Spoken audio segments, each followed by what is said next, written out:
Stove మీద పాలు పెట్టి మర్చిపోయాను హుహు అత్తటి అడిగితే ఏం చెప్పను మామ పెరుగు అడిగితే ఏం చేయను.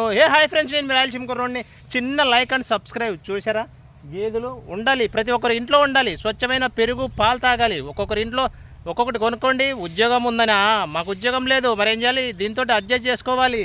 మీ ఉద్యోగం ఎప్పుడైనా రిటైర్మెంట్ అవ్వచ్చు, ఊడిపోవచ్చు. దీంట్లో రిటైర్మెంట్ ఉండదు.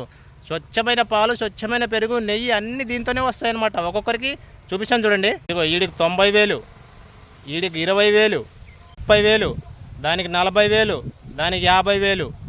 ఇన్ని ఇచ్చామన్నమాట. ఇన్ని ఇచ్చినప్పుడు ఒక ఫ్యామిలీని పోషిస్తున్నాయి. మీ ఇంట్లో కూడా ఉంటాయి కదా. ప్లీజ్ అన్న లైక్ అండ్ సబ్స్క్రైబ్ అన్న. ఏం చేద్దాం, ఇలాంటివి చాలా కొనుక్కోవడం బెటరు. ఏ జాబ్ కోసమో ఖాళీగా ఉన్న వాళ్ళకి చాలా చాలా బెస్ట్ ఆప్షన్స్ అందరికీ ఉంటాయి. మీ ఇంట్లో కూడా ఉంటాయి కదనా. ఉంటే లైక్ కొట్టి సబ్స్క్రైబ్ అయినా, దీనిలో ఉపయోగం